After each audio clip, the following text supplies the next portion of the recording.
नमस्कार दोस्तों, आप सभी का अपने YouTube चैनल कंपटीशन कंप्लीट में स्वागत है। Today we discuss second part of Mughal empire. हमने पहले पार्ट की बात कर चुके हैं। आई बटन पर क्लिक करके आप वीडियो को देख लीजिए।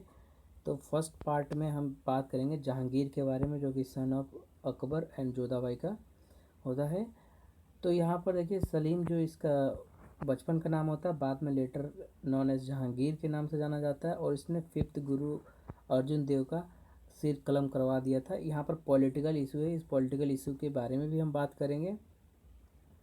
ये 1611 में शादी करता है मेहरुनिसा, जो कि नूरजहाँ जिसे कहते हैं, जिसे लाइट ऑफ द वर्ल्ड कहते हैं, बहुत सुंदर स्त्री होती है। और ये एक अपने ऑटोबायोग्राफी लिखता है जिसका नाम होता है तुजू के बाबरी। अपने बारे में सब कुछ लिखता है कि उसने कैसे एडमिनिस्ट्रेशन वगैरह संभाला था। देखिए, सबसे मेन बात है, जहांगीर के टाइम पे आपको बहुत सारे क्वेश्चन देखने को मिलेंगे। जैसे कि ये यहाँ पर 9th नंबर पे 12 ऑर्डिनेंस जारी करता है। किस लिए जारी करता है? एक एम्पायर को एस्टेब्लिश करने के लिए और अच्छा एम्पायर को बनाने के लिए। तो 12 ऑर्डिनेंस क्या होता है? प्रोहिबिशन ऑफ सीसेस, उपकरों का जो है प्रोहिबिशन करना, निषेध करना। रेगुलेशन ऑफ रॉबरी और थेफ्ट, कहाँ पर? जहाँ हाईवे पे होता था उसको रेगुलेट करना। Inheritance of the property free कर दिया इसने। लीकर, सबसे इम्पोर्टेंट पार्ट है, क्वेश्चन आपको यहाँ से जहांगीर के टाइम से मिलेगा कि liquor, wine and all type of intoxication जो है किसने बंद किया था? नशा वगैरह तो जहांगीर ने जो है बंद कर दिया था अपने काल में। Abolition of human corporal punishment, जैसे शरीयत से पनिशमेंट मिलता था, जैसे किसी म्यूटिनेशन कर देना या फिर किसी भी प्रकार का लिम्ब वगैरह कट कर देना, तो यहाँ पर वही उस टाइप के पनिशमेंट जो है बंद कर दिया गया। सीजर ऑफ प्रॉपर्टी जो है फोर्सफुली जो है वो भी प्रोहिबिट कर दिया गया 12th ऑर्डिनेंस के कारण। हॉस्पिटल्स वगैरह बनाए गए, राइट। कुछ सर्टेन डेज, जैसे कि आप देख लीजिए ट्यूसडे हो गया और थर्सडे हो गया, तो उस दिन एनिमल स्लॉटरिंग जो है बंद कर दिया गया। संडे को रिस्पेक्ट देने की बात की, यानी कि संडे का आराम का दिन है तो आराम करो, ठीक। कन्फर्मेशन ऑफ मनसाब करने का, यानी कि जो मनसबदारी सिस्टम था उसको कंफर्म करने का कि सही लोगों को मिल रहा है कि नहीं मिल रहा है। और जागीरदारी सिस्टम भी इसने स्टार्ट किया था। लैंड डिवोटेड टू गॉड, जो लैंड होता था वो गॉड के डिवोटेड होता था। एमनेस्टी टू ऑल प्रिजनर, देखिए सबसे बड़ी बात यहाँ पर एमनेस्टी दिया गया, यानी कि सारे जितने भी कैदियां हैं उनको राइट दिए गए। सबसे इम्पोर्टेंट बात है, आप इस बात को ध्यान में रखिए। देखिए यहाँ पर लीकर सबसे इम्पोर्टेंट है, दूसरा संडे को रिस्पेक्ट इम्पोर्टेंट है, और तीसरा जो है एमनेस्टी, यानी कि सारे जो कैदी हैं उनको भी राइट है। जैसे कि अभी आर्टिकल 20 और 22 में राइट नहीं थे, उसी प्रकार जो है उस टाइम उन्होंने कर दिया था। देखिए जहांगीर के टाइम पे एडमिनिस्ट्रेशन कैसा था, तो वो सेम टू सेम अकबर जैसे ही एडमिनिस्ट्रेशन था। रिलीजियस पॉलिसी वगैरह सब कुछ सब सेम ही था। तो आप अकबर का जो है सेपरेट वीडियो देख लीजिए आई बटन पे क्लिक करके, या फिर मुगल एम्पायर का पार्ट 1 देख लीजिए, सब मैंने बताया हुआ। तो इसने क्या सेटअप किया था? जस्टिस के लिए सबसे इम्पोर्टेंट बात है कि जस्टिस के लिए इसने एक चीज़ सेटअप किया था कि जैसे कि यमुना नदी हो गया, और यहाँ पर यमुना नदी का दोआब हो गया, और यहाँ पर इसने इसका फोर्ट था आगरा का शाह बुर्ज। कौन सा फोर्ट था? तो शाह बुर्ज फोर्ट था। तो यहाँ पर ये बालकनी हुआ करता था, तो बालकनी में ये खड़ा होता था और डायरेक्ट इंटरेक्शन करता था किन किन से? तो जितने भी सर्वेंट्स, जितने भी किसान होते थे, मजदूर होते थे, जितने भी मतलब कह सकते हैं कि कॉमन पब्लिक से जो है मीटिंग करता था खड़े होके। यहाँ पर डायरेक्ट इंटरेक्शन होती थी। तो इससे क्या होता था, जो सर्वेंट होते थे डिसऑनेस्टी करते थे, करप्ट प्रैक्टिस करते थे, कि महल में जाने से पहले जो है कुछ पैसे लेते थे कि आप कुछ पैसे पे करिए तो हम आपको महल में जान देंगे, राजा से मिलने देंगे। तो ये चीज़ जो है ख़त्म हो गया था जब डायरेक्ट इंटरेक्शन हुआ था शाहपुर से आगरा फोर्ट में। देखिए सबसे इम्पोर्टेंट बात है, यहाँ पर लिखकर इसने जो है बैन कर दिया, राइट। और दूसरा इम्पोर्टेंट बात है, ये आर्ट और पेंटिंग का बहुत लवर्स था। तो इसके टाइम पे ये क्लाइमेक्स एज था, आर्ट पेंटिंग का क्लाइमेक्स एक था। तो देखिए पेंटिंग के लिए कब फेमस होता है, तो कौन फेमस होता है? मुगल एम्पायर का किंग, तो जहांगीर फेमस होता है उसके लिए। जहांगीर के टाइम पे क्या इम्पोर्टेंट क्या था? तो देखिए सर थॉमस रूज जो कि एक एलिजाबेथ के अम्बेसडर थे, जो कि इंग्लैंड से आते हैं, सूरत पोर्ट पे आते हैं, और ये जहांगीर के कोर्ट में जाते हैं और उनसे आग्रह करते हैं कि हमें कंपनी खोलने के लिए, ट्रेड एंड कॉमर्स करने के लिए इंडिया से इजाज़त दी जाए। तो जब हम मॉडर्न हिस्ट्री पे आएंगे तो पहले देखेंगे, पहले जो है पुर्तगीज़ आए, फिर डच आए, फिर इसके बाद जो है इंग्लिश आए, फिर उसके बाद डैनिश आए, फिर उसके बाद जो है लास्ट फ्रांसीसी है। तो 1615 में जो है जहांगीर ग्रांट कर देता है कि चलिए ठीक है, आप कैरी कर लीजिए, अपना बिजनेस स्टार्ट कर लीजिए सूरत में। तो पहली ईस्ट इंडिया कंपनी जो है यहीं पर बनती है। तो हम देखेंगे, आगे भी पढ़ेंगे तो पूरा डिटेल में पढ़ेंगे। देखिए, तो जहांगीर ने सिर कलम क्यों करवा दिया अर्जुन देव का, सिख के फिफ्थ जो गुरु थे, क्योंकि जो खुसरो उनका बेटा था जहांगीर का, वो रिबिलियन कर बैठा था किसके खिलाफ, जहांगीर के खिलाफ, कि उसे अब सत्ता चाहिए। यहाँ पर पॉलिटिकल कॉन्फ्लिक्ट ज़्यादा था, तो वो अर्जुन देव उसकी मदद कर रहे थे, किसकी, खुसरो की। तो ये चीज़ देख के जहांगीर ने क्या किया कि ये मेरे बेटे का मदद कर रहा है तो मैं इसको ही मार देता हूँ। यही पढ़ा लिखा है जो इसको बता रहा है कि तुम्हें थ्रोन चाहिए, गद्दी चाहिए। ठीक। जहांगीर ने रिवार्ड किया बीर सिंह और बुंदेलखंडा, जो आपको मध्य प्रदेश का रीजन है, वहाँ के राजा थे बीर सिंह। तो उसको किस बात के रिवार्ड किया कि उसने अबुल फजल को जो है मर्डर किया था। इसने इतिमाद उद्दौला एक उपाधि दी, किसको, फादर इन लॉ को उपाधि दी। Kandahar was lost by Jahangir in he order Parvez. देखिए, जहांगीर जो है कंधार जो है हार चुका था, ये परवेज को ऑर्डर देता है कि जाए और वहाँ पर जो है रिकवर करे कंधार का जो रीजन है, काबुल वाला जो रीजन है। बट वो फेल हो जाता है। लेकिन ये काम जो करता है ना, ये किसके कारण फेल होता है, तो शाहजहाँ के कारण फेल होता है। इसका भी एक और बेटा आएगा शाहजहाँ, जो कि इसी को गद्दी से हटा के खुद बैठेगा। देखिए, सत्ता की कश्मकश में, लड़ाई में क्या होता है कि जहांगीर जो होता है, मलिक अंबार का, जो मलिक अंबार एक किंग होता है गुजरात रीजन का, वो हार चुका होता है। क्यों हार चुका होता है, तो शाहजहाँ जो इसका बेटा होता है जहांगीर का, वो उसके खिलाफ ही रिबेलियन स्टार्ट कर देता है, रिवोल्ट स्टार्ट कर देता है कि उसे गद्दी चाहिए। तो मलिक अंबार इस चीज़ को देखते हुए इसका फ़ायदा उठा लेते हैं, लुत्फ़ उठा लेते हैं, और वो किसका मदद करते हैं, तो शाहजहाँ का मदद करते हैं कि चलो ठीक है, मैं तुम्हारा मदद करता हूँ, जहांगीर को थ्रोन से हटाते हैं और तुम जो है थ्रोन पे बैठो। तो यहाँ पर क्या होता है, शाहजहाँ ने जो जहांगीर डेक्कन डेक्कन में जाने के लिए सोचता है, दक्षिण भारत में जाने के लिए सोचता है, तो उसे रद्द करना पड़ता है। क्यों, क्योंकि उसे रोक दिया जाता है मलिक अंबर और शाहजहाँ के द्वारा। तो यहाँ पर जो है उसके बाद जो थ्रोन पे आते हैं शाहजहाँ आएंगे। उससे पहले मैं बताता हूँ, इसका रिलीजियस पॉलिसी था वो अकबर की तरह था, जैसे सेम टू सेम अकबर की तरह था। जो अकबर ने रिफॉर्म किया वही सेम टू सेम कंटिन्यू रहेगा। जो चेंज होगा वो औरंगजेब के रेन में चेंज होगा काफ़ी चीज़ें। तो आई होप कि आपको यहाँ तक वीडियो अच्छी लग रही होगी। टू बी, देखिए, मुग़ल एम्पायर का जो फिफ्थ किंग थे शाहजहाँ, 1627 से लेकर 1658 तक, जिनको खुर्रम खान के नाम से भी जानते हैं, ये सलीम के बेटे थे। इसने रिवोल्ट किया अपने फादर जहांगीर यानी कि सलीम के साथ और गद्दी पे बैठ गया 1627 में। इसके साथ मिले हुए थे मलिक अंबर। ठीक। इन्होंने जो है सेटलमेंट किया किसके साथ, हुगली जो कलकत्ता का रीजन है, 1632 में पुर्तगीज़ के साथ। क्यों, क्योंकि पुर्तगीज़ वहाँ पर इनको एस्टेब्लिश नहीं होने दे रहे थे। फिर जो है दौलताबाद का फोर्ट जो है इन्होंने ऑक्युपाइड किया 1633 में महाभट्ट खान के द्वारा। महाभट्ट इन्हीं के चीफ कमांडर हुआ करते थे। अब देखिए, शाहजहाँ का जो इम्पोर्टेंस है यहाँ पर बहुत ही, हम पढ़ते हैं इसे क्या इम्पोर्टेंस था। तो शाहजहाँ ने क्या किया कि जैसे ही जो जहांगीर जिन एरिया को हार चुका था, जैसे कि कंधार का रीजन हो गया, राइट, दूसरा जो डेक्कन का रीजन हो गया, वो ख़त्म हो चुका था, मुग़ल साम्राज्य से जा चुका था। तो इसने सोचा सबसे पहले जो लॉस्टेड टेरिटरीज है उनको रिकवर करें। तो जो दक्षिण इंडिया का दो टेरिटरी उसको रिक्वायर करें। तो पहले डेक्कन पॉलिसी उसने अपनाया और उसने अपने चीफ कमांडर खान जहाँ लोधी को भेजा कि बालाघाट जो एरिया है, किधर का, आंध्र प्रदेश का जो एरिया बालाघाट, उसे जो है निज़ाम शाह, निज़ाम ऑफ हैदराबाद के नाम से जाना जाता है, निज़ाम शाह से रिकवर कर ले। बट यहाँ पर क्या होता है कि लोधी जो है, खान जहाँ लोधी जो है वो हार जाता है वहाँ पर युद्ध निज़ाम शाह से, और वो रिकवर करने में फेल हो जाता है। तो फिर उसके बाद क्या होता है कि शाहजहाँ किसके खिलाफ रिबेलियन कर देते हैं, तो खान जहाँ लोधी के साथ रिबेलियन कर देते हैं कि ये बगावत कर रहा है, ये रिकवर नहीं कर रहा, लगता है उससे जाके मिल गया निज़ाम शाह से। तो ये जो लोधी होता है वो शेल्टर लेता है, उसके अंदर चला जाता है निज़ाम शाह के, वहीं पर जाके रहने लगता है उसे लगता है कि शाहजहाँ उसको मार देगा।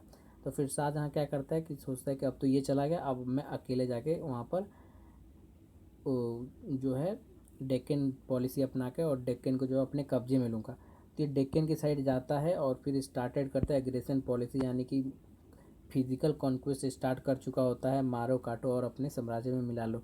तो सबसे पहला रिकवर करता है अहमदनगर, फिर बीजापुर जो कर्नाटक का एरिया है, फिर उसके बाद डेक्कन को रिकवर करता है। तो ये देखिए क्रोनोलॉजी आपको समझना चाहिए कि सबसे पहले कालक्रम में अहमदनगर, फिर बीजापुर, फिर डेक्कन को स्टार्टेड करता है। 1636 में एक ट्रीटी साइन करता है, गोलकुंडा बीजापुर ट्रीटी। किसके लिए? तो जो ये एरिया है अहमदनगर, बीजापुर, डेक्कन, ये जो निज़ाम शाह का जो एरिया है इसके साथ ट्रीटी साइन करता है ताकि यहाँ पर शांति बहाल रहे 1636 में। तो इस चीज़ को आपको ध्यान में रखना है। देखिए तो शाहजहाँ का वार सक्सेशन क्या था, वो सक्सेस क्यों हो पाता था इतना कॉन्क्वेस्ट करने में? तो सबसे पहला जो है उसके 4 बेटे थे। दारा सिकोह जिसको राजकुमार कहा गया, उसको कोई गद्दी वगैरह नहीं दी गई थी उस समय पे। शुजा जो कि गवर्नर ऑफ बंगाल का था, बंगाल का गवर्नर शाहजहाँ ने बना दिया था। औरंगजेब जो कि दक्कन का गवर्नर बना दिया गया था। और मुराद बख्श जो कि मालवा और गुजरात रीजन का गवर्नर बनाया गया था। शाहजहाँ बीमार भी था, तो ये जो चारों बेटे थे वो आपस में लड़ते रहते थे गद्दी के लिए। तो हम आगे देखेंगे कि दारा सिकोह आता है, शाहजहाँ आता है, औरंगजेब कैसे आता है, अपने पिता को ही जो है कैदी बना देता है और वो जेल में ही शाहजहाँ की मौत हो जाती है। देखिए भाइयों में अगर लड़ाई देखनी है ऐसी वाली तो सामूगढ़, बैटल ऑफ सामूगढ़ आप पढ़िए इसके बारे में, और बैटल ऑफ देवराय पढ़िए। तो 29 मई 1658 को बैटल होता है, battle of Samugarh. Dara Shikoh versus Aurangzeb, ये दोनों भाई के बीच में युद्ध होता है और औरंगजेब यहाँ पर जीत जाता है, दारा सिकोह भाग जाता है। फिर सेकेंड बैटल होता है तो बैटल ऑफ दियोराय कहते हैं, जो कि 1659 में होता है।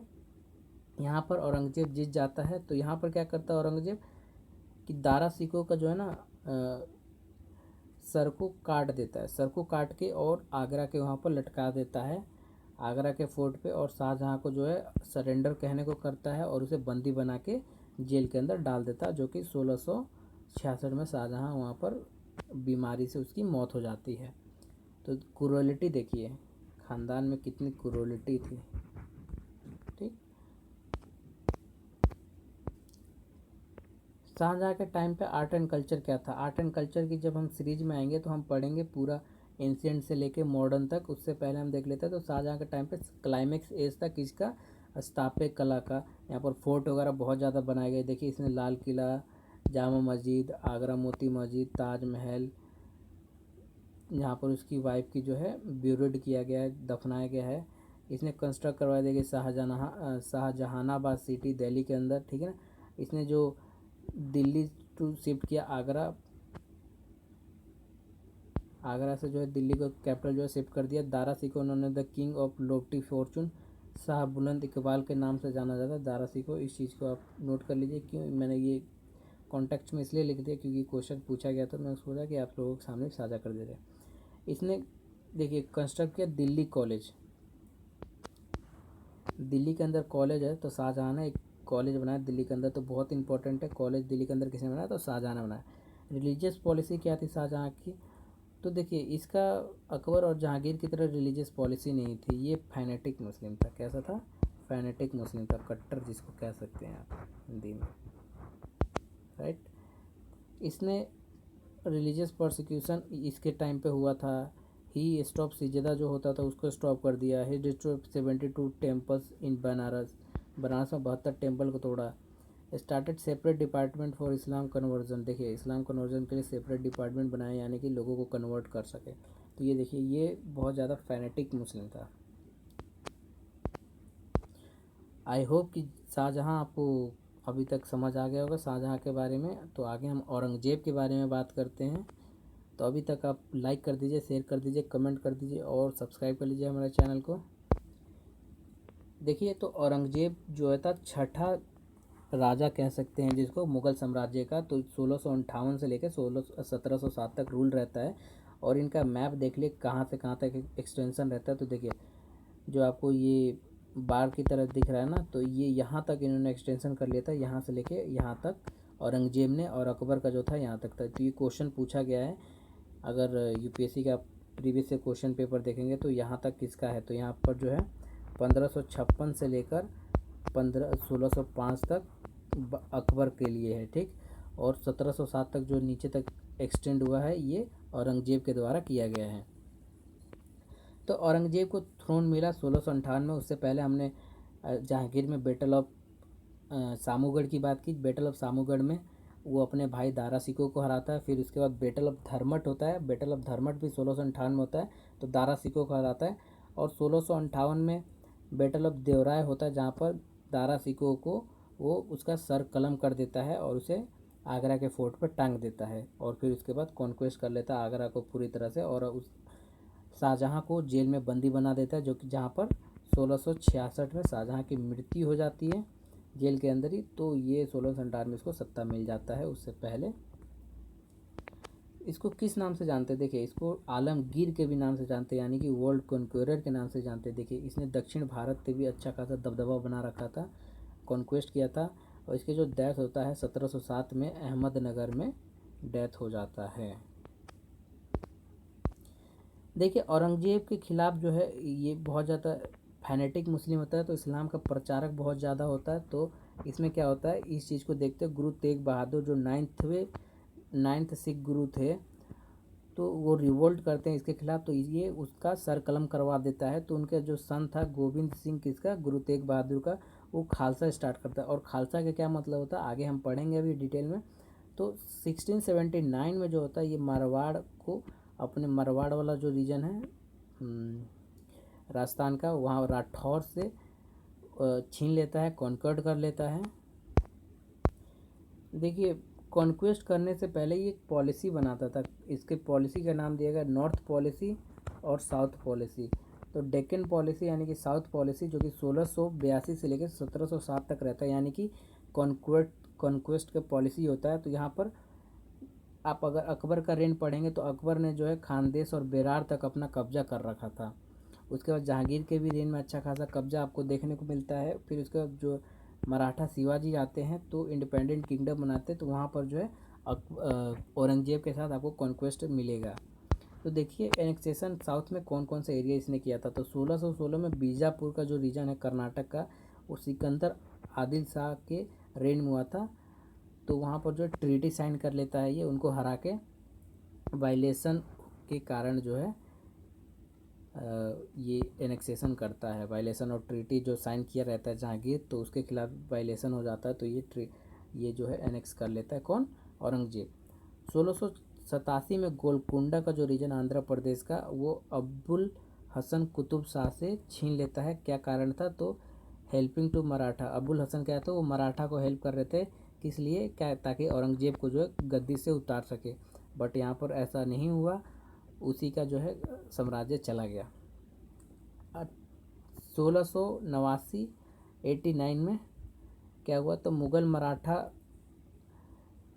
जो साम्राज्य था संभाजी से, राजा राम से, वो डाउन हो गया। यानी कि जो मुग़ल आपको मराठा साम्राज्य मिलेगा वो ख़त्म हो गया। क्यों, क्योंकि मुग़लों ने वहाँ पर कॉन्क्वेस्ट कर दिया था। देखिए तो नॉर्थ इंडिया का एनेक्सेशन पॉलिसी क्या था 1658 से लेकर 1681 तक। उससे पहले मैं बता दूं, इन सब के बारे में अभी डिटेल में चर्चा करेंगे। अभी थोड़ा थोड़ा चर्चा कर लेते हैं कि उसने कौन कौन से राजाओं से जो है साम्राज्य को अपने साम्राज्य में मिला लिया, कब मिलाया, और लीडर कौन थे उन राजाओं के, और साथ ही साथ क्या कारण था जिसके कारण जो है उन लोगों ने जो लीडर्स थे उन्होंने विद्रोह किया औरंगजेब के खिलाफ। तो 1669 में जाट जो समुदाय था, गोकुला राजा राम, इन दोनों ने मिलके किस पॉलिसी के खिलाफ, तो इसका एग्रेरियन पॉलिसी था, वो भी पढ़ेंगे एग्रेरियन पॉलिसी क्या था, उसके खिलाफ विद्रोह किया। तो इसे जो है अपने राज्य में मिला लिया, किसने, औरंगजेब ने। 1671 में बुंदेला जो एरिया था मध्य प्रदेश का, तो वहाँ पर चंपत राय और छत्रसाल ने दोनों ने बगावत किया। क्यों, पॉलिटिकल एंड रिलीजियस पर्सपेक्टिव देखे, क्योंकि वो ज़्यादा इस्लाम को जो है बढ़ावा दे रहा था। 1673 में सतनामी जो है सतनामी जो कह सकते हैं सतनामी साम्राज्य है, सतनामी सेक्ट के पीजेंट्स थे, जो किसान थे, वो विद्रोह करते हैं रिलीजियस सप्रेशन को लेके। 1675 में जो सिख समुदाय है, गुरु तेग बहादुर, फिर उनके बेटा गुरु गोविंद बहादुर, फिर बांदा बैरागी, खालसा वगैरह बनाते हैं रिलीजियस टायरनी को लेके कि ये ज़्यादा इस्लाम प्रोपोगेट कर रहा है और दूसरे रिलीजन को सप्रेस कर रहा है। 1678 में जो है राजपूत राठौर मरवाड़ा एरिया वाला रीजन है, तो यहाँ पर दुर्गा दास जनरल होते हैं अजीत सिंह के। यहाँ पर अजीत सिंह मतलब राजा होते हैं, तो ये लीड कर रहे होते हैं किस लिए, succession to throne of Malwa, क्योंकि मालवा इनके हाथ से छीन चुका था। तो यहाँ पर औरंगजेब ने क्या किया, इनसे मालवा वाला पूरी तरह से रीजन को छीन लिया। तो जाटों ने विद्रोह क्यों किया था, तो जाटों का सबसे विद्रोह करने का कारण था एग्रेरियन पॉलिसी, जहाँ पर एग्रीकल्चर को लेके इस तरीके से पॉलिसी बनाई गई थी, क्योंकि जाट जो थे वो पीजेंट से किसान थे, तो उसके पॉलिसी से खुश नहीं थे, नाखुश थे, और उनके कैटल्स को, गाय भैंस को कभी भी उठा लिया जाता था फ्रिक्वेंटली, तो इस चीज़ को भी लेके वो खुश नहीं थे। तो औरंगजेब क्या करता था, गोकुला को कट करके, जो देखिए गोकुल एक जो लीडिंग हीरो था, कह सकते हैं लीडर था, तो उसको कट करके पूरा जो है पब्लिकली उसको डिस्प्ले किया गया कि हमारी पॉलिसी को मानो और हमें जो है अपनाओ, वरना आप सभी के साथ यही सब काम किया जाएगा। सिख का क्या है रिवोल्ट करने के कारण, तो सिख है, सिख गुरु अर्जुन देव का जो जहांगीर ने बिहेडेड कर दिया था, सर कलम कर दिया था। उसके बाद देखिए रिवोल्ट होने का दूसरा इस्लाम टायरनी था और सप्रेशन ऑफ मुस्लिम्स था। देखिए इस्लाम टायरनी इतना ज़्यादा बढ़ गया था, यहाँ पर मंदिरों को तोड़ना औरंगजेब के टाइम में, और मस्जिदों को तोड़ना, गुरुद्वारों को तोड़ना आम बात थी। तो गुरु गोविंद सिंह जो है खालसा स्टेब्लिश करते, खालसा का मतलब होता है पीस टू ऑल। क्या होता है मतलब, peace to all after practice of 5 thing. देखिए खालसा में 5 प्रैक्टिस होता है, उसको क्या कहते हैं, कंघी, कच्छा, करा, आयरन बेंगल, जिसको केस और कृपन स्वर्ण। ये देखिए ये इसी टाइम से चलता हुआ आ रहा, 1708 से और 7 से जब खालसा बना था, तब से ये सिख जो है धारण करते हैं। ये सब चीज़ें आपने देखा होगा उनके पास, तो ये चीज़ें एक्स्ट्रा है जो आप देख लीजिए, जो कि औरंगजेब से रिलेट नहीं करती, बट कहीं ना कहीं आपसे पूछ दिया जाएगा। आफ्टर एग्जीक्यूशन गोविंद सिंह के मरने के बाद जो है अफगान 1708 में उनका सक्सेसर होता है बंदा बैरागी, गुरु बंदा बैरागी। तो मराठा ने क्यों विद्रोह किया मराठों ने, तो देखिए शिवाजी जो है उभरते हुए एक नया ग्रेटेस्ट किंग बन रहे थे मराठा राजपूत का। तो यहाँ पर 17वीं शताब्दी में क्या होता है, 1658 में वो जावली जो एरिया है महाराष्ट्र को, उस पर कब्जा करते हैं। फिर 1659 में जो है बीजापुर जाते हैं, और जो वहाँ पर जनरल होता है औरंगजेब का अफजल खान, उसको मार देते हैं। उसके मारने के बाद जो सुल्तान होता है बीजापुर का, उसको सेटलमेंट करते हैं उसके साथ 1662 में, जिसको कहते हैं ट्रीटी ऑफ पुरंदर के नाम से भी कहते हैं।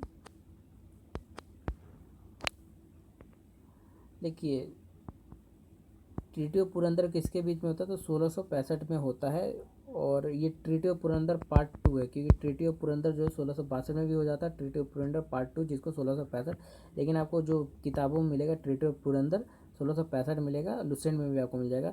तो औरंगजेब प्लस शिवाजी जो है पीस के लिए शाइस्ता खान डेक्कन में, तो इस ट्रीटी में औरंगजेब और शिवाजी के बीच में ट्रीटी होता है, जिसमें से शाइस्ता खान जो रूलर होता है डेक्कन का, वो ट्रीटी करवाता है। यहाँ पर 23 फोर्ट जो है मुगल्स को शिवाजी सरेंडर कर देते हैं, 12 खुद रखते हैं।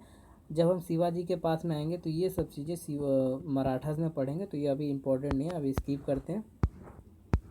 रिलीजियस पॉलिसी क्या थी, तो मैं आपको पहले बता दूँ, ये फाइनेटिक और ऑर्थोडॉक्स मुस्लिम था, ये टॉन्च करता था, ये बाबर की तरह काम करता था, जिहाद के नाम पर लोगों को लड़वा देता था। His idea was transform India into Islamic state, इसका आइडिया इसी प्रकार आप देख सकते हैं। ये डिमोलिश 6000 टेम्पल्स, कंस्ट्रक्ट मॉस्क्यू, इसने क्या इंटॉक्सिकेशन बैन किया। देखिए जहांगीर ने भी और इसने भी इंटॉक्सिकेशन जो है बैन किया। He forbid music in his court, देखिए इसने म्यूजिक जो है पूरी तरह से ख़त्म कर दिया कि हमारे कोर्ट में कोई म्यूजिक नहीं सुनेगा। ही डिसकंटिन्यूड द सार्च सेलिब्रेशन, दशहरा जो है उसका सेलिब्रेशन जो है बंद करवा दिया। 1679 री इम्पोज जजिया को जो है इसने री इम्पोज कर दिया, जो कि अकबर ने बंद कर दिया था, और जहांगीर में भी कंटिन्यू था, वो जजिया बंद ही था। फिर उसके बाद शाहजहाँ आते, तो शाहजहाँ में भी जजिया टैक्स जो नॉन मुस्लिम पे बंद था, तो इसने क्या किया, जजिया और टैक्स पिलग्रिमेज जो टैक्स होता है हिंदू के ऊपर, इसने जारी कर दिया, दोबारा री इम्पोज कर दिया। मुहर्रम जो है सेलिब्रेशन इसने स्टॉप कर दिया। He also against Hindu and Sikhs, against Sikh और हिंदू के अगेंस्ट रहता था हमेशा। हिज रिलीजियस पॉलिसी और responsible for the war against बाइदर राजपूत एंड मराठास। तो हम अकबर अगर पढ़ेंगे तो अकबर का जो है राजपूतों के साथ बहुत अच्छा संबंध होने के कारण उसका एक्सपेंशन बहुत ज़्यादा होता था, तो और राजपूत उसको होमेज भी प्रोवाइड करते थे। बट यहाँ पर रिलीजियस पॉलिसी के कारण जो है इसका डिक्लाइन भी हो जाता है। देखिए, तो मुग़ल एम्पायर का जो डिक्लाइन क्यों होता है, पतन क्यों होना स्टार्ट होता है, सबसे पहला कारण था डिसयूनिटी और अनस्टेबिलिटी बहुत है एम्पायर के अंदर। कैसा, तो शाहजहाँ और औरंगजेब इन बाप बेटों की नहीं बनती थी, दारा सिकोह और औरंगजेब यानी कि दोनों भाई की भी नहीं बनती थी। तो यहाँ पर पॉलिटिकल डिसयूनिटी था, नेबरहुड डिसयूनिटी था, आप कह सकते हैं रिलेटिवनेस डिसयूनिटी था। तो औरंगजेब के डेथ के बाद जो है बहुत सारे वीक रूलर है, अभी उनके बारे में नीचे हम बात करेंगे डिटेल में थोड़ा बहुत, क्योंकि उनके बारे में ज़्यादा नहीं दिया गया है बिपिन चंद्र में भी, तो that's why we talk about only few things. Provincial governors जो थे जिनको बनाया गया, औरंगजेब ने बनाया था, उन्होंने क्या किया, जब कमज़ोर राजा आने लगे और मुग़ल साम्राज्य के, तो उन्होंने अपनी अथॉरिटी बना ली। जो गवर्नर थे उन्होंने खुद का जो है साम्राज्य बनाना स्टार्ट कर दिया। तो थर्ड बैटल ऑफ पानीपत होता है, जो कि ये भी कारण रहता है मुग़ल साम्राज्य का डिक्लाइन होने का, जो कि 14 जनवरी 1761 को होता है। Marathas versus Durrani empire, Durrani plus Rohillas, ये दोनों मिलकर करते हैं और ये जीत जाते हैं। दुरानी जो कि बाहर से आता है, रोहिला जो कि इंडिया के अंदर का होता है, ये दोनों मिल जाते हैं और ये जीत जाते हैं। लीड कौन कर रहा था, तो अहमद शाह दुरानी अब्दाली जिसको कहते हैं, राइट। इसके ऊपर मूवी बनी है, आई थिंक उसके अंदर संजय दत्त है और दूसरा हीरो का नाम मुझे याद नहीं है क्योंकि मैंने देखा नहीं है। मराठा जो लीड हो रहा था वो सदाशिव और राव भाव के बीच, सदाशिव और राव भाव जो है वो लीड कर रहे थे मराठास को। This battle also cause of Mughal empire, यहाँ पर मुगल एम्पायर जो कि अहमद शाह दुरानी जो है इंडिया के अंदर कदम रख देगा, इसके बाद तो सब कुछ डोमिनेट होना स्टार्ट हो जाएगा। देखिए, मुग़ल एम्पायर का डिक्लाइन का कारण एक और था, बहादुर शाह फर्स्ट जिसको कहते हैं, शाह आलम 1707 से 1712 तक ही रहता है। ये 5 सालों में चला जाता है। ये रूल करता है, इसका पॉलिसी होता है एकदम कॉम्प्रोमाइज़ पॉलिसी, यानी कि सबसे ट्रीटी बनाए रखना। ये सबसे माफ़ी भी मांगता है कि जो औरंगजेब ने किया है और जो शाहजहाँ ने किया है उसके लिए मुझे माफ़ करें, और ये सभी नॉवल्स जो इसके होते हैं उसको सबको अपनी अपनी टेरिटरी दे देता है। जब टेरिटरी जाहिर सी बात है कोई दे देगा तो अपना एक अथॉरिटी बना लेंगे, एक किंगडम बना लेंगे छोटा सा। और इसने जजिया को एबॉलिश तो नहीं किया, लेकिन ये सही से टैक्स भी कलेक्ट नहीं कर पाता था, और इसने जो है राजपूतों के साथ सेटलमेंट करना स्टार्ट किया था। बट इसका भी कोई ज़्यादा इफेक्ट रहता नहीं है यहाँ पर, ये भी जो है चला जाता है मुग़ल साम्राज्य से। उसके बाद हम कमज़ोर राजा तो नहीं कहेंगे, वीक राजा तो नहीं कहेंगे, बट ठीक ठाक स्ट्रॉन्ग राजा भी नहीं कहेंगे इसको, क्यों, ये कठपुतली राजा था जिसका नाम था जहांदार शाह, जो कि 1712 से लेकर 1713 यानी कि 1 साल के लिए आता है। इसको कहते हैं लंपट मूर्ख राजा भी कहते हैं, मैड राजा भी कहते हैं। आपको ये बीपीएससी में क्वेश्चन पूछा गया इसलिए मैंने ऐसे लिख दिया है, लंपट राजा भी कहते हैं। ये क्यों, ये वीक रूलर था, इनफेक्टिव था, इसका कोई इफेक्ट पड़ता नहीं था साम्राज्य पे। इसका जो मंत्री था जुल्फ़िकार खान, इसका नाम आपने सुना होगा, जुल्फ़िकार खान। इसका कह सकते हैं आप, ये जहांगीर शाह जो है कठपुतली था जुल्फ़िकार का, तो सारा पावर जो एंजॉय करता था वो जुल्फ़िकार करता था। यानी कि एडमिनिस्ट्रेशन का ए टू जेड देखना, किंगडम का ए टू जेड देखना मुग़ल साम्राज्य का, वो जुल्फ़िकार करता था, राइट। इसने क्या था किया, मराठा और राजपूत के साथ जो है रिलेशन बनाया पहले जुल्फ़िकार ने, और दूसरा जो है जजिया को इसने ख़त्म कर दिया, जो कि औरंगजेब ने री इम्पोज किया था। तो जुल्फ़िकार ने इनके साथ अच्छी पॉलिसी बनाई थी मराठा और राजपूत के साथ, बट सिख के साथ तो पॉलिसी थी वो सेम टू सेम थी, जो कि औरंगजेब की रेन में चलती आ रही थी। इसने सोचा कि इस इकोनॉमी को थोड़ा रीस्टार्ट किया जाए, थोड़े नए नए पॉलिसी इंप्लीमेंट किया जाए, बट ये फेल हो गया था उन सब चीज़ों में। देखिए, फारूक सियार का तो आपने नाम सुना होगा, जो बंगाल और बिहार का शासन कर रहे थे, गवर्नर वहाँ का होता है, फिर ये बाद में जो है बन जाता है राजा। तो चैलेंज कर देता है जहांदार शाह और जुल्फ़िकार को, you are not able to get throne of Delhi. तो क्या करते हैं, जहांदार शाह और जुल्फ़िकार दोनों मिलके अपने ही महल को, अपने ही आर्मी को, ट्रेजर को, खजाने को लूटने लगते हैं कि हम उसके लिए आर्मी बनाएंगे, कि इसके फारूक सियार की तरह, फारूक सियार के अगेंस्ट हम लड़ेंगे। ये दोनों अपने आप को ही लूटते हैं, अपने महलों को लूटते हैं। क्यों? क्योंकि सब कुछ जो है मुग़ल साम्राज्य से धीरे धीरे जाने लगा था। आदिल शाह भी आया तो उसने बहुत ज़्यादा खजानों पे चोट किया, खजाने वगैरह भी उसने बहुत ज़्यादा लूट लिया। तो इन्होंने खुद की घरों में लूट मचाई, दीवारों से सोने निकाले। ये कहा जाता है विपिन चंद्रा में आप पढ़ेंगे तो लिखा गया, तो दीवारों से जो सोने लगे तो उन सोने को निकाले, उससे आर्मी को मैनेज करने के लिए, क्योंकि फारूक सियार से लड़ने का काम आएगा। देखिए, जब फारूक सियार सत्ता पे आ जाता है 1713 से लेकर 1719 तक उसका जो है दबदबा बना रहता है। ये कैसे सत्ता को जीतता है, कैसे फारूक जहांदार शाह और जुल्फ़िकार से जीतता है, तो सबसे बड़ा हाथ रहता है सैयद ब्रदर का। ये होते हैं मेन डेमोक्रेटिक ब्रदर्स, जो कि सत्ता पे बैठाते हैं और सत्ता से उतार देते हैं। इट मीन्स हम कह सकते हैं कि गद्दी दिलाते हैं और गद्दी से उसको छीन के नीचे फेंक भी देते हैं ये ब्रदर। इनका नाम रहता है अब्दुल्ला खान और हुसैन खान। तो अब्दुल्ला खान जो है फारूक सियार में वजीर होता है और हुसैन अली खान जो है चीफ कमांडर होता है। ये दोनों जो है लड़ते हैं और विक्ट्री दिलाते हैं फारूक सियार को, और इसे दिल्ली का गद्दी मिल जाता है। उसके बाद जो है ये जुल्फ़िकार का जो पॉलिसी होता है, इकोनॉमिक्स पॉलिसी, एग्रीकल्चर पॉलिसी, वो प्रमोट करते हैं ये लोग फारूक सियार के अंडर। और उसके बाद जो है ये जजिया को अबॉलिश कर देते हैं, और सैयद ब्रदर जो है ना फारूक सियार को मार देते हैं 1719 में। बोलते हैं भैया इसका कुछ काम नहीं है, ये एकदम बेकार है, इसका भी जहांदार शाह की तरह हाल है, ये भी कुछ रूल कर नहीं पाएगा, कुछ स्टेबिलिटी कर नहीं पाएगा, कोई अच्छा काम नहीं कर रहा है, इसको हटा दो। फिर ये खुद ही गद्दी पा जाते हैं। तो देखिए, बैटल ऑफ बक्सर जब होता है तो यहाँ भी 1664 में बैटल ऑफ बक्सर होता है, तो यहाँ भी इस कारणवश भी जो है मुग़ल एम्पायर गिर जाता है। ये एक्स्ट्रा इन्फॉर्मेशन थोड़ा सा आप ब्रैकेट कर लीजिए इसको। Cause of decline of Mughal empire, ये थोड़ा बेकार हेड राइटिंग है तो आप थोड़ा मैनेज कर लीजिए इसे। 1739 में नादिर शाह आता है और वो लूट बहुत ज़्यादा मचाता है। शाहजहाँ का तख्ते ताऊत, जिसको थ्रोन ऑफ पीक कहते हैं, और कोहिनूर का हीरा, उसे फारस अपने देश लेके चला जाता है। और ये जैसे कि हमने बात कर लिया इन बहादुर शाह के बारे में, ठीक, जहांगीर के बारे में। इसने जैसे कि सूरत में 1615 में फैक्ट्री लगाने की इजाज़त दे दी थी अंग्रेज़ों को। तो ये सब कारण रहे थे कहीं ना कहीं मुग़ल साम्राज्य का डिक्लाइन होने का। जहांदार शाह जैसे कि वीक रूलर, इसके बारे में हम बात कर ली। सैयद ब्रदर जो कि डेमोक्रेटिक ब्रदर्स थे, जो कि किल्ड कर देते थे, और जिसका मन था उसको दिल्ली की सत्ता पे बैठाते थे, और जिसको मन था वो दिल्ली के सत्ता थे उसको उतार देते थे। सैयद ब्रदर देखिए ये किसके द्वारा मारे गए थे? तुरानी आर्मी मैन हैदर बेग के द्वारा मारे गए थे। तुरानी आर्मी मैन था हैदर बेग, उसके द्वारा सैयद ब्रदर को मार दिया गया था। सैयद ब्रदर क्या करते थे? अलायंस करते थे राजपूत और मराठा, जैसे कि अकबर की पॉलिसी, वो सेम टू सेम उसी पॉलिसी को फॉलो करते थे, लिबरल पॉलिसी फॉलो करते थे। तो इन्होंने काफ़ी दबदबा बना रखा था, और इन्होंने मनसबदारी जो है, रैंक जो है हिंदूज को भी दिया था। तो इन्होंने मुग़ल साम्राज्य में काफ़ी अच्छा खासा दबदबा बना रखा था, और इनको कहते हैं किंग मेकर के नाम से कहते हैं। ये किंग बनाते थे और किंग को गिराते थे।